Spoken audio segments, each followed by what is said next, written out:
Welcome everyone to today's GLP Telecoupling Working Group webinar on the topic of global frameworks and local realities with a focus on equity and participation in governance. So I'll be hosting, my name is Diana Ramirez. I'm a postdoctoral researcher at the Free University of Amsterdam, or VU Amsterdam. And I'll be hosting today on behalf of the other coordinators of this group, Judith Seringer, Cecile Fries, Maria Jose Ibarrola Rivas, and Johanna Konen.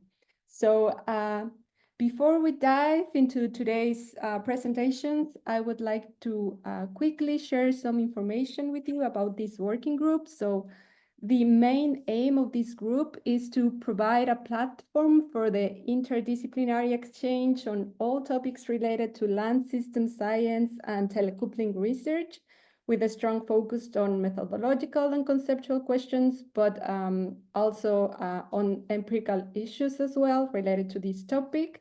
And it's also a space to connect early career researchers and more established or senior researchers. Some of the key activities that we organize on a regular basis are webinars such as this one, that is our second webinar of this year. We also have a newsletter that goes out every 3 or 4 times a year. And we also write blog posts that are usually related to the topics that are discussed during these webinars.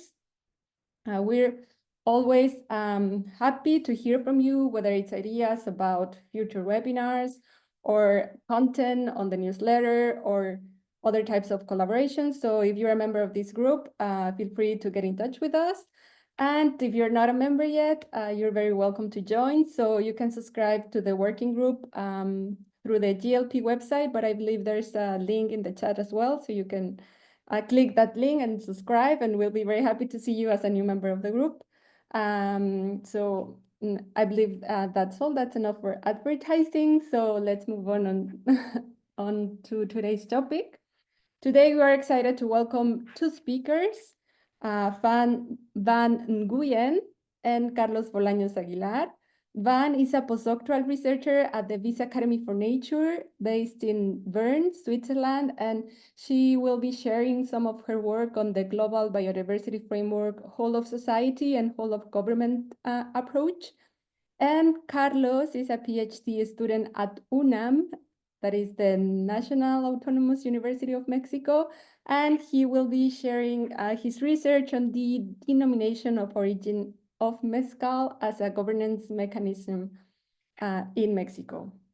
So with that, but before we start, just the last comment. If you have any questions or comments to our speakers, please write them in the chat, and we'll try to keep a good track on them. So with that, let's begin with our presentation. So Carlos, the floor is yours.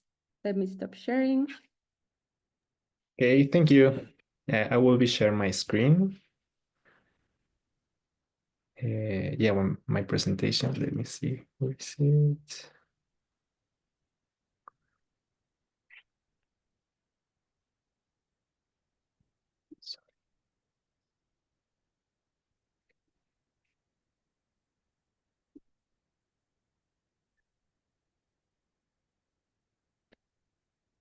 So can you see my presentation?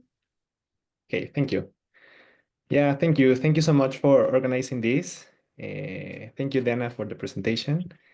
And yeah, I am very excited to talk about my research, which is what it is called Distant Interactions and Equity in the Denomination of Origin of Mezcal. I am a PhD student in sustainability science at UNAM. And I hope you find this topic as interesting as I do, because I think it is such an important topic about talking about the denomination of origin.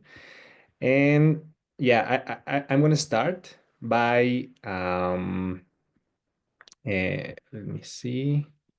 Okay. Okay. Yeah. What is a designation of origin? This is important because the denomination of origin are a type of geographical indication that creates a relationship between the qualities of a product and the place where they have been produced. So um, these geographical indications also are like labels that says made in Mexico or made in Canada. Those are geographical indications, but the difference is that destination of origin creates this relationship between what are the qualities of the product, and these qualities are not separated from the place where they have been produced. So if that product is made somewhere else, the qualities will be different. So that is what the destination of origin is saying. And these are framed in the neoliberal consensus, which we all live in. And this is important because neoliberalism wants more privatization, more liberalization, more free trade, more deregulation. And what the destination of origin wants to do is to stop that, to stop the deregulation, the free trade. So that is why the destination of origin are framed in that neoliberal consensus, especially to stop it. So one of my main questions of my research is in what situation the destination of origin serve as instruments to fairly distribute the benefits of the protected product, and in what situations do they exclusively benefit certain actors by appropriating the largest share of the benefits from the protected product. So I'm going to put the two different visions. I hope you find it more clearly this vision. One is more like a protectionist vision, and the other one is more like a liberal vision. So the first one is, I'm going to put an example, which is the champagne, the destination of origin. And this destination of origin is based on the terroir, which is like it's a French word that designates a specific piece of land who has specific characteristics of production and also specific characteristics, biophysical characteristics that creates, again, a specific product qualities that are not separated from the land where it's made. And as you can see here, the destination of origin of Champagne, it's kind of small. It's only 34,000 hectares. So it's not that big. And this has been one of the most successful destination of origin ever made. And it's, of course, made in France. But when it was, this is destination of origin, it's a global north mechanism. It was created in Europe, and then it was translated to other places. And other places, of course, it was Mexico. And I want to talk about just this example, which is one of the most prominent in Mexico, which is the tequila destination of origin. And this destination is seen more as a brand. So it has this like liberal vision more, because as you can see, the difference in the destination of origin, the land, this one has 11 million hectares. It's much more bigger. And so it's not related actually to the specific qualities of the land and the specific characteristics of production in that land. So because it is so big, it has more like it's been seen more like a brand. So tequila, actually, the land of tequila and the municipality of Tequila, which tequila is named for, it has also like 34,000 hectares, but now it's much bigger in Mexico. It comprises a lot of other municipalities. So each vision has its own consequences and impacts to the environment and society. And I'm going to talk about, of course, one specifically, which is the destination of origin of Mezcal. As you can see, the tequila destination of origin is 11 million hectares. The destination of origin of Mezcal, it's one of the biggest, if not the biggest in the world. It's 70 million hectares, and it's huge, the destination of origin of Mezcal in Mexico. These in green, these are all the states that have a destination of origin of Mezcal, well, municipalities inside them who have destination of origin. And actually, Mezcal, against a lot of other destination of origin, it's not a place. like champagne is a place, like tequila is a place. Mezcal, there's not like a city or a municipality called Mezcal. It's actually named after cooked agave. So there is not a place called Mezcal, and that is actually kind of a problem. And this destination of origin, it was created by producers from Oaxaca, which is in the southeast of Mexico. Uh, these producers are part of the National Chamber of Mezcal industry with a petition to the Mexican government in 1994. So the destination of origin was created in 1994. And then a lot of states, as you can see in this map, started to get into the destination of origin in 2001, in 2003, 2012, 2015. So the destination of origin started to get bigger and bigger. And it's this, well, a lot of producers can get into the destination of origin to present that they have been making mezcal for a lot of time. And the Mexican government, they can say, okay, this area is a destination of origin, and then you can name your mezcal. So what happens when the denomination of origin is created or destination? Um, a regulation is made. So the creation of the normative is very important because what this regulation says is that agave and mezcal, both, needs to be made inside the denomination of origin. So as you can see in those gray states in Mexico, they cannot make or they cannot make mezcal because or they cannot name it mezcal even though maybe the mezcal is kind of similar, the product, but they cannot name it because they are outside of the denomination or the destination of origin. And actually this regulation divides the mezcal in artisanal, ancestral, and industrial. But who checks that the regulation is followed? Once the destination is made and once the regulation is made, who checks?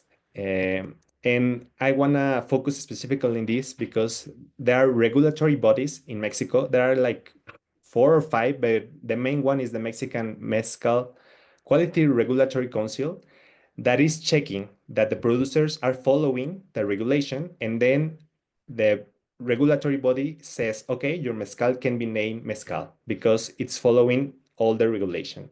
And then your mezcal is called artisanal, or your mezcal is called ancestral, or your mezcal is called industrial. But you can name it mezcal after the regulatory body says that it's mezcal. So these are regulatory bodies who have a lot of power, as you can see.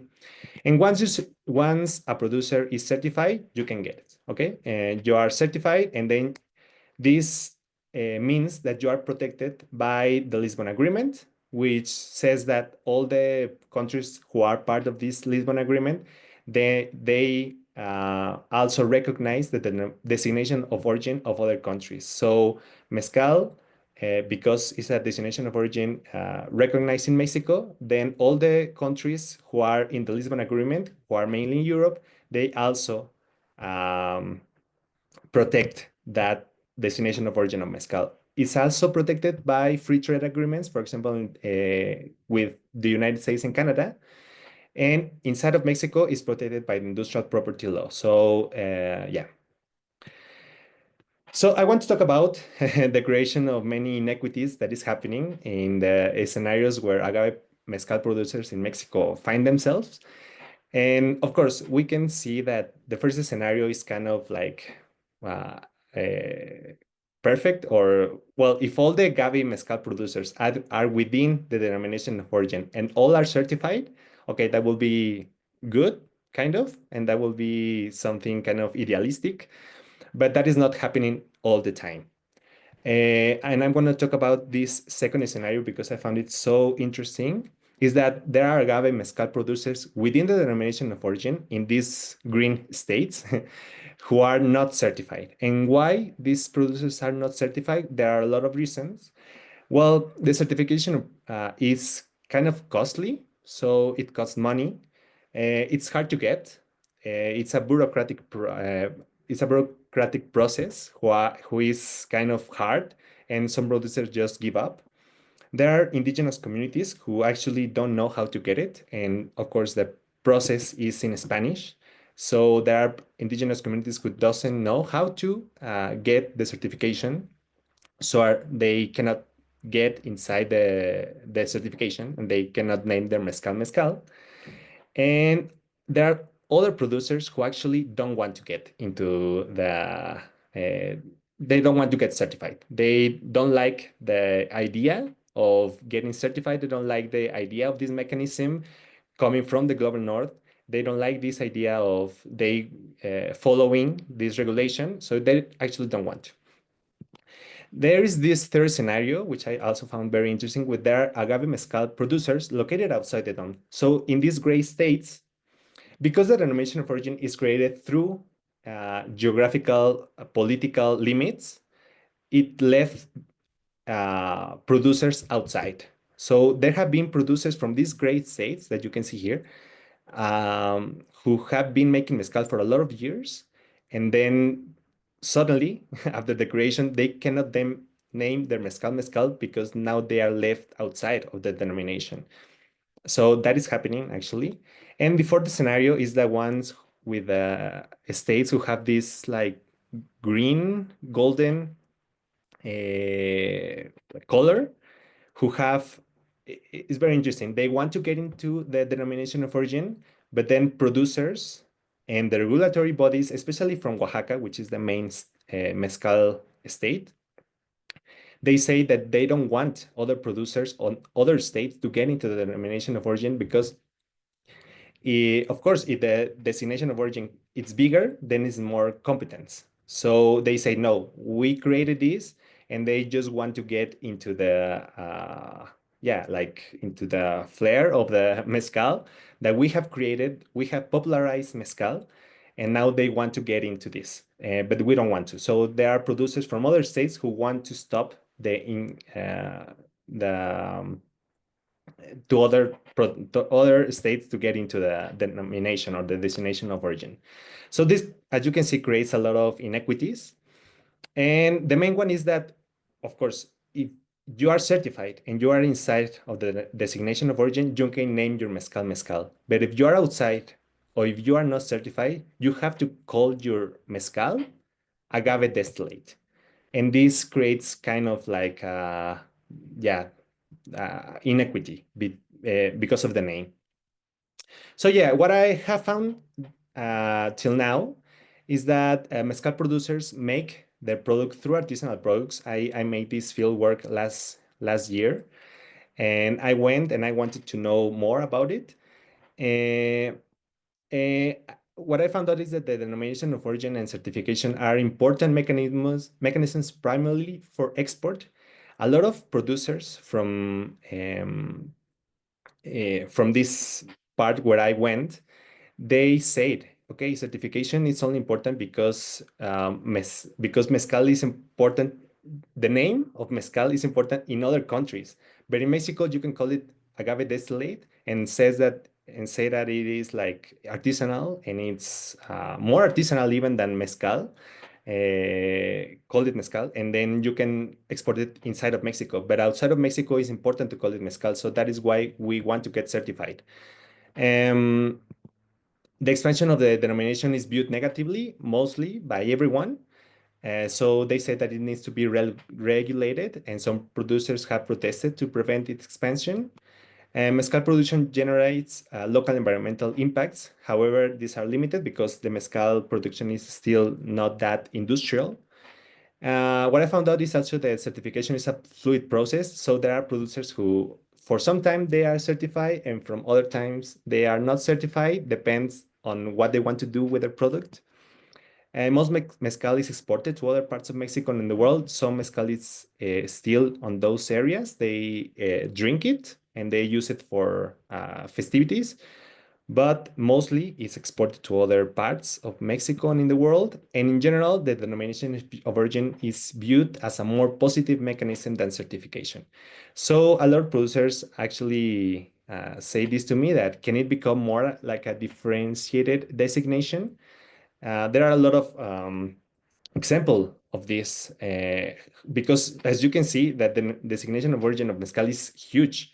So how can we differentiate more the places where mezcal is made, and maybe these places have specific techniques of production and specific biophysical characteristics that make one mezcal different from others.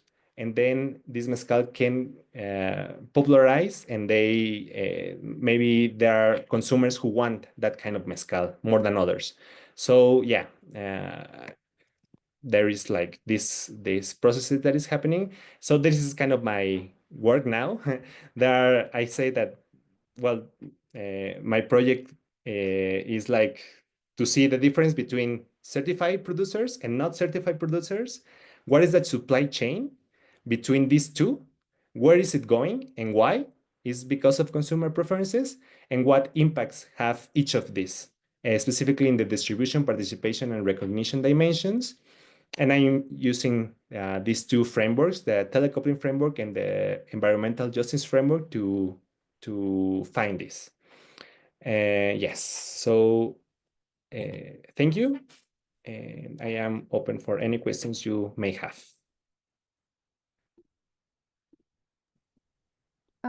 Great, thank you, Carlos, for such an interesting presentation. So I believe that we're going to answer questions and comments at the end of Okay.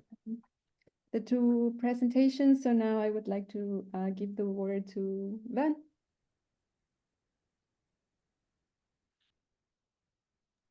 Thanks so much, Diana. Let me try to share my screen.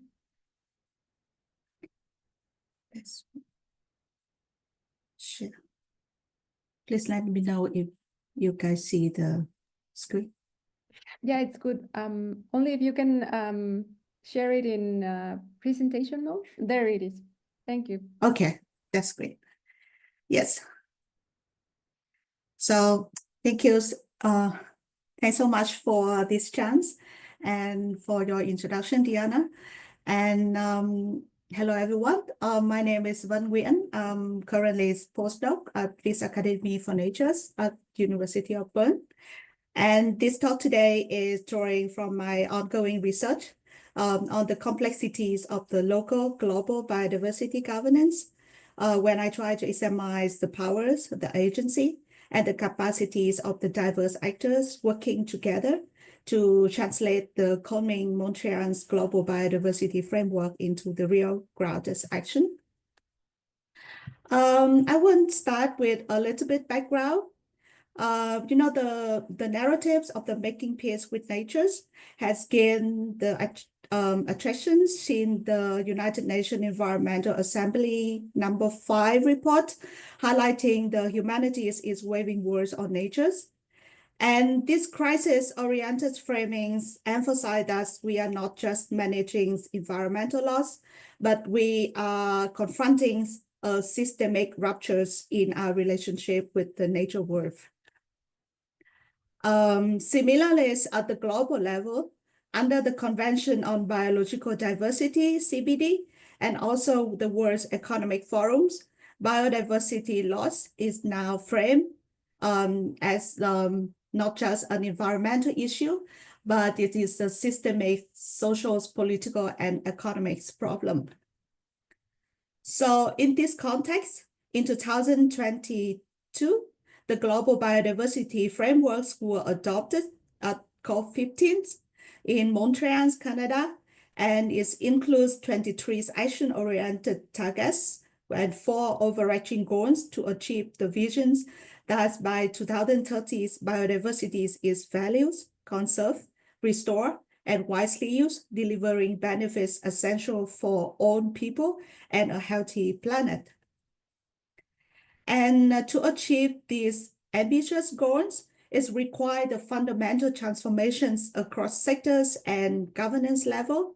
And this means like we need to rethinking how the actors, they interact with each other across scales, timeframes, and political contexts. And the global biodiversity framework, they introduce the whole of society approach, emphasizing that the transformations must involve not only the central governments or the big transnational organizations, but it also had to include like the local NGOs, business, subnational body, researchers, indigenous people, and local communities, and more, together to commit action to harness and reverse biodiversity loss.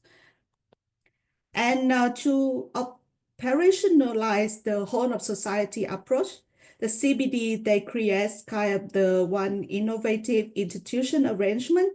It's called Action Agenda Platform, where all the actors can register and share their biodiversity-related commitment and actions. And for researchers like us, this platform actually gives a unique window to help us to analyze the post-global biodiversity framework governance landscape, when it can show us how the structures, the dynamics, the opportunities, and also the limitation of the current biodiversity governance. So I work with my college at Ritz Academy. We leverage the information from the Action Agenda platform and combine with other reliable sources available to build a global database of biodiversity action. And this database is still growing through our partnership in Southeast Asia, in East Africa, potentially in Europe, and also South Americas in the future. At the end of 2024, the data we have is including 718 actions and the profiles of the over 1,000 actors and 4,000 connections among them towards the biodiversity action. And this database really helps us to reveal how the different actors across scale and sectors interact with each other towards the implementation of the global biodiversity framework. And to analyze this kind of data, we apply the regime theories and it's also the social network analysis to get some finding here. I would love to share with you, as it's also is kind of like the input for our discussion later. And here's in the figures, it is what we found, how the post-global biodiversity framework, biodiversity's governance look like. It is a polycentric governance system with the actors from the 10 different types, spanning from the public, private, and civil society. However, this network isn't equal. Some actors, they serve at the central hub with dance and connections and influence, while others you can see in the small corpus here, it's more small thematics or the context-oriented cluster, while many in the outside territory is many remain fragmented and isolated. But importantly in this data, I would highlight that there is 90% of the biodiversity actions come from the non-state actors. It's reinforcing the idea that the decentralized governance is no longer the peripherals, but it's become central and dynamic now in the biodiversity's governance. And this is the map is showing how the biodiversity's actions come from. Totally is come from 120 countries, but the participation is uneven. And as you see here is 73.6%. The actions come from the global north, while the global south, where we have a lot of the biodiversity hotspots, remain underrepresented. We also try to test the correlation between the biodiversity actions with the biodiversity richness, the financial availabilities, or even the land tenure securities index. But we couldn't find the strong patterns or connections among these factors. And it's raised maybe the further question on like, okay, what really motivates the actors act for biodiversity in this case. The furthest, we also look at the sovereignties and the structures inequalities in the biodiversity action distribution. This is quite surprisingly is that 80.3% that actions is domestic level. It means like local, there is a chance of the localizing of the biodiversity actions. It's actually consistent with the national sovereignties approach under the CBD, but that shift raised the critical concerns about the disparities in the national implementation capacity, particularly in terms of the resources, financing, technologies, and institutional capacity. It is also posed a potential of the reversal in the North-South funding flows, deepening the financial shortfall for regions with the highest biodiversity threats in the Global South. At the same time, with the chance of the localized biodiversity action, the transnational actions still remain. However, we found the data also show us like it's still shaped by the colonial legacy.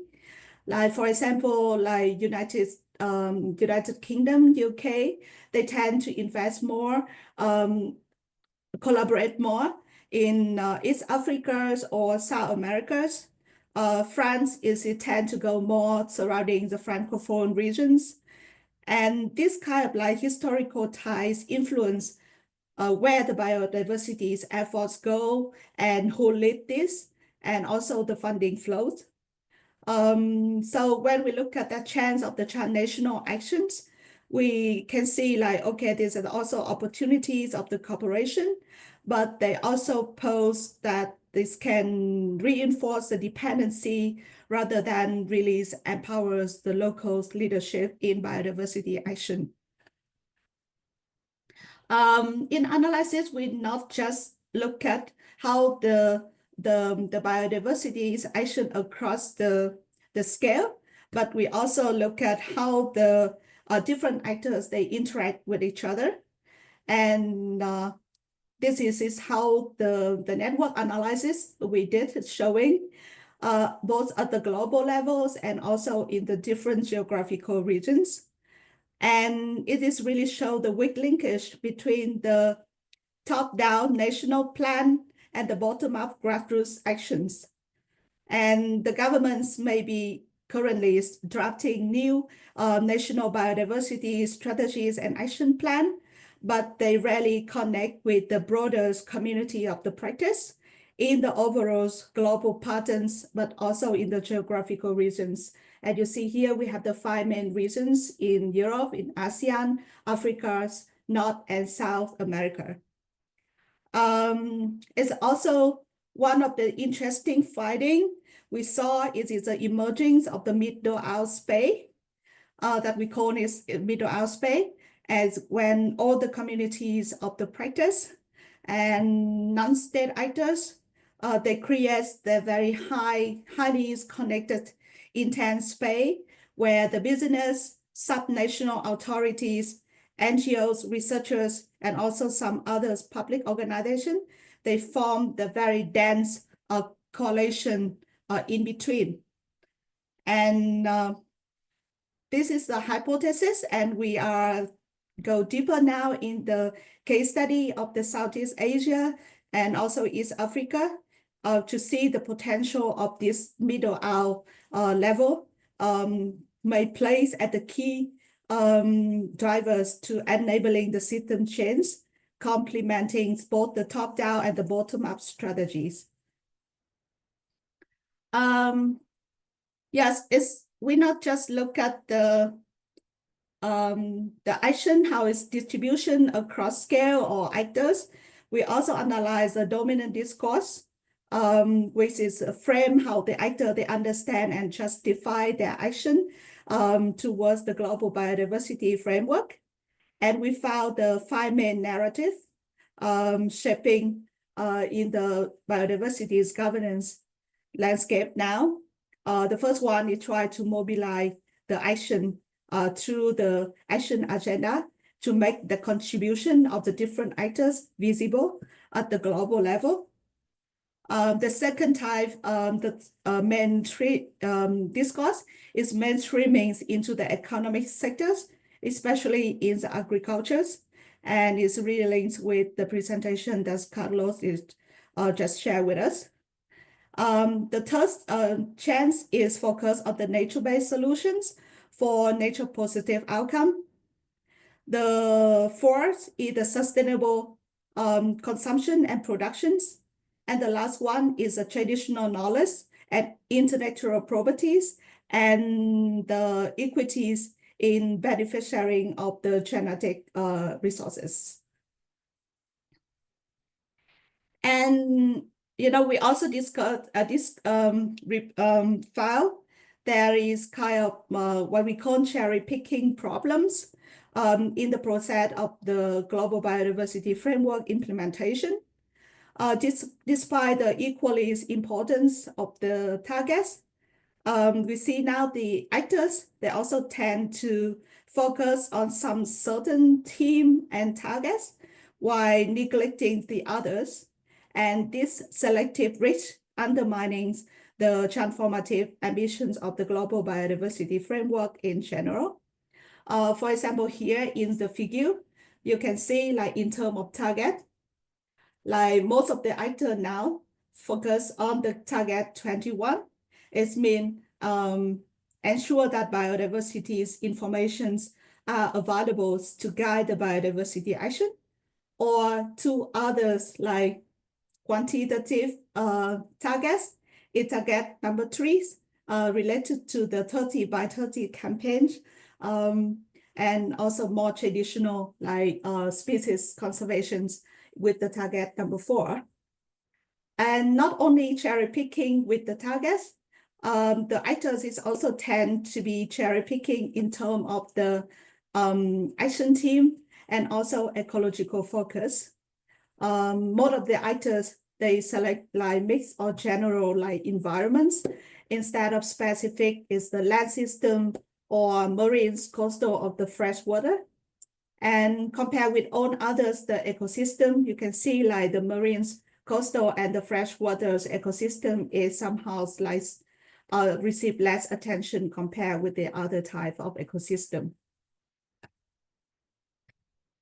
And this is also the last finding that we found when we go much deeper to see how actors, they frame the roles of the communities in the biodiversity's actions. And the result is quite surprising us, especially in Europe. Like the actions, it tend to be like more strategic and technical, like mainstreaming biodiversity in the agricultures, urban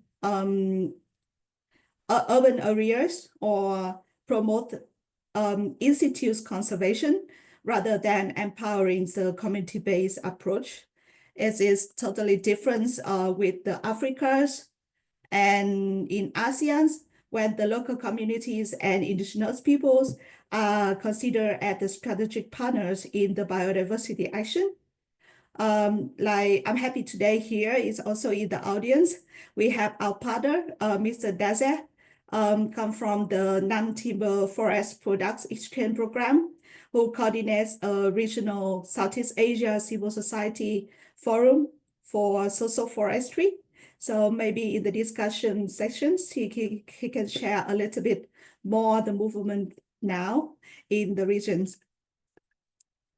And meanwhile, in South America, you can see like the community movements as active, but it's quite separate with the biodiversity's actions. Yeah, this is my last slide. Is also kind of like the takeaway messages that is come from our research.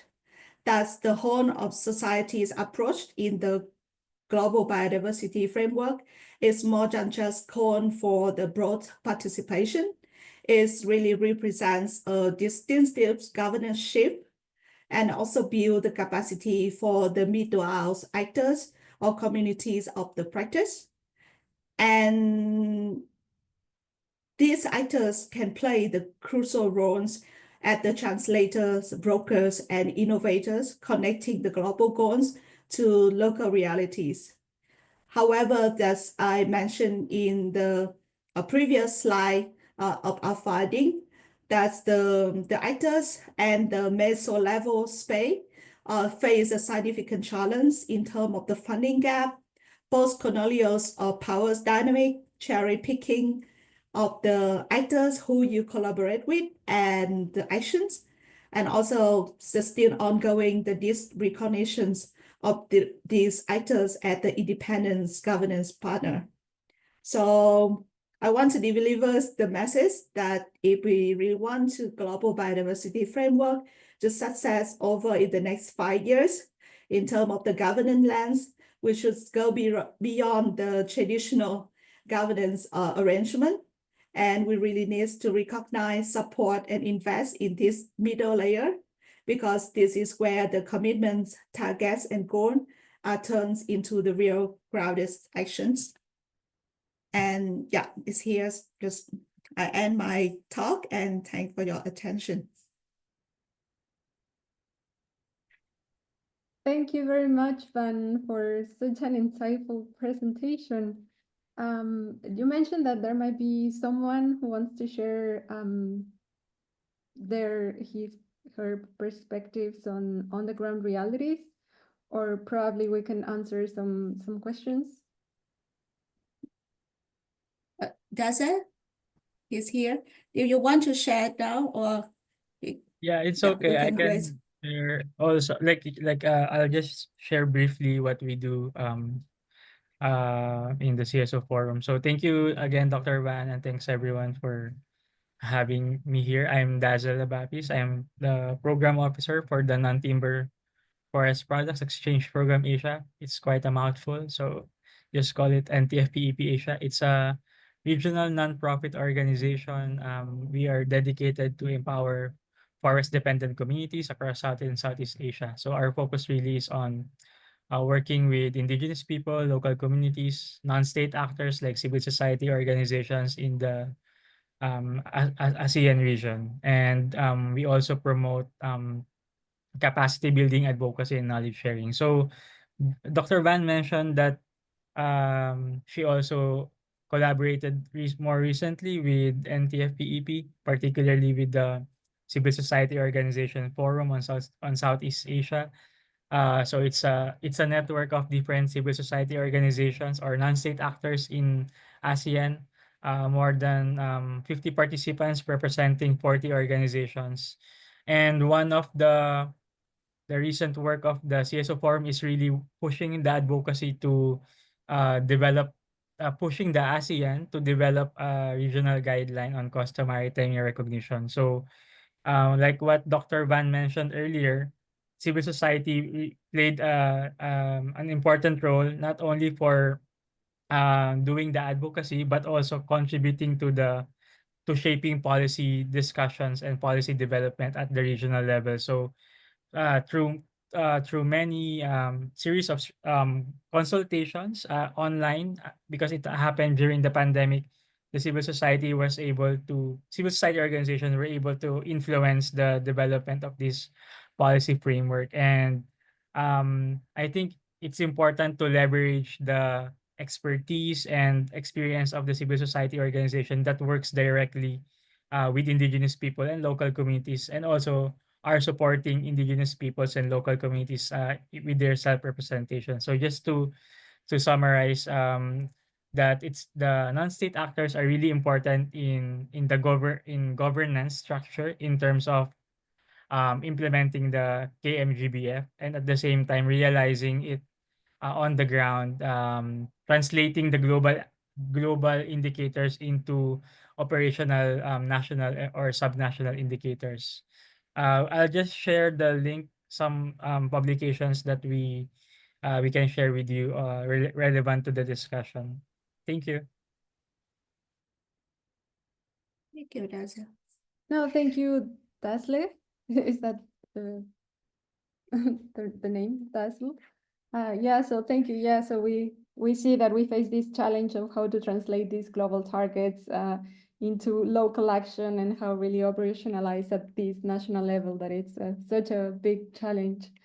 I don't know if we have questions or comments. I don't think I see any, but don't be shy. Please, please, if you have questions or comments for our speakers, please don't hesitate to share them with us. I can see that Joel has a question. Please Yeah. go ahead. Thanks. Thanks, Carlos and Van, for your presentations. Really interesting. I had a couple of questions for Van. One is slightly more methodological question. So you mentioned these connections and you measure these connections. What constitutes a connection? Is it some input into the forms that these actors make when they submit these forms for these initiatives? Yeah. The connection that I mentioned is like in the form that they submit, they mention like who they work with in what in what actions, and also like they also like highlight who lead that initiative and who is just partner implementing partners. And actually we also want to discover more in terms of like donor who pay for this. But because of limitation of time, and we haven't touched that data yet in our analysis. Yeah. Okay, great. Yeah. So just a follow-up question then. So this research is not completed. What are the kind of next steps? What are you planning to do with this research at the next step? Yeah. At the next step, like because based on like some kind of like the global finding, it's at the various general quantitative data. And for the next step, we want to go more deeply at the case study. Like I mentioned, like when we work now with the civil society network in Southeast Asia to really discover the different case by case, like how the actors, the middle out actors, what's their strategies, their capacity to really like place at the broker between the global policy framework and dealing with the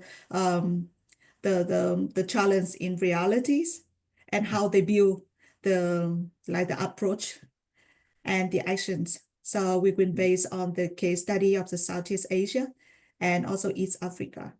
And we can have more like, broad, also in-depth pictures from the different regions. And we hope can contribute to the more discuss of the progress of the global biodiversity framework in the COP17 we meet in 2026. Yeah. Great, thanks a lot. Thank you both. Is there any other question? Anyone else who wants to have a question for Van or for Carlos? Otherwise, maybe I can just like ask you something, Van. I was wondering like, what is the difference that you have identified between working in, this global South and global North countries with respect to the CBD goals, right? So what are the main differences that you have like encountered that you think that we should work towards solving or to harmonize somehow to really achieve these targets? And yeah. Yeah, actually, just like you see in the finding that I share, there are two like controversial things that I found. The first thing is like in terms of the chance of the localizing biodiversity actions, because like the CBDs really promotes that approach that like you have to deal with the local problem first, and then it is showing the chance like many Europeans country, even US, like they really invest in their local biodiversity action. So it is posed the risk of the reverse, the funding flows from the global North to global South, where we have most of biodiversity there to to have to deal with. And this is also influence on the part of like many countries that have to play the roles in the global value chains, for example, the Netherlands, but they're also leading the in terms of the number of the action in Netherlands. So of course, this will be the balance in terms of the funding, like how much I put in my domestic action and how much I can take my international responsibilities. And you can see now, like in terms of the Netherlands, I think they cut quite a lot funding for international. So I think it is kind of connection in terms of the funding flows for biodiversity action. So it is kind of like one of the rich really influence for the global South country who really want to do and or achieve this kind of target. And yeah, and the second theme that I think is very interesting is in terms of the role of the communities and the indigenous people related to the biodiversity action. What our data is showing is surprising me is that in Europe, I thought it would be leading like respecting how citizens, local communities participates in the community biodiversity action, but actually the roles of the local communities is completely missing in the biodiversity action. Why compare with the other global South when the movement to like, okay, increasing, empowering the roles of the local community, indigenous people, this is active for the long term. So this is kind of the thing that I found interesting, and we can look at more further in these two chains. Yeah. Yeah, really interesting to see that we still carry with these historical imbalances and legacy issues that need to be resolved if we really want to move forward with this framework. Not just the CBD, but there are also other conventions that are facing similar problems. So thank you, Van. And I see that Maria Jose, you have a question. Thank you, Diana. Just maybe a comment or a reflection question for Carlos. I was thinking on the title of this webinar, and now hearing to Van and Carlos' story. Van tell us this clear example of a global framework, and now that you, Carlos, told us about this, it's an example of a market mechanism that what I understand is designation of origin, and one of the things that you find out is this inequalities that are resulting, but that some people are mentioning that the whole thing should be changed. That's what I understood. Like this designation of origin should be changed. And now that I've been hearing this, this webinar, like in a broader context, would you think that maybe a complete different thing, like maybe a global mechanism would be helpful, or what could be just a thought of what could be changed, what could be different from this the designation of origin, if these global frameworks could be of any help, or just could be like the same results of inequality at the end? Thank you for your question. I think that is kind of something that I want to find out at the end of my research. I am still in my second year. Yes, there have been some really interesting examples from also the global South, especially in Colombia. The cafe from Colombia is also a designation of origin, but it is also very big. The coffee from Colombia is very big, and what they did is started to regionalize the coffee. So they started to say, okay, the coffee from Bogota, the coffee from Medellin, the coffee from all those places, and they subdivide the big designation of origin to smaller ones. And that worked there, at least. So there are consumers who say, oh, I want coffee from that place, from a specific place, who have specific characteristics. So it's not that, it's not that problematic to have that big designation of origin because they subdivided. What is happening here is that the mezcal is the biggest designation of origin in the world. And what is happening also is that consumers are exoticizing the product. So when you buy mezcal, it's like, oh, it's traditional and it's not that bad for the environment. And it's this narrative is kind of like the mezcal is like exotic and magical and yeah, all these things. But actually what happening is something completely different. We have to know what is happening there. We have to know who are the producers and not just see it like a magical product who is made from these places.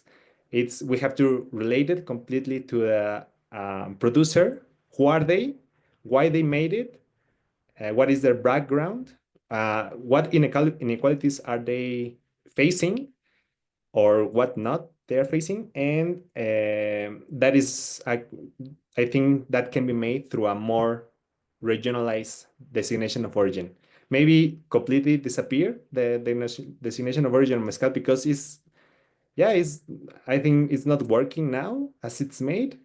But yeah, maybe started with subdivided, and if that doesn't work, maybe a specific designation of origin from types of mezcal in Mexico that would be more, I think, more towards equality for producers. Yeah. Thank you.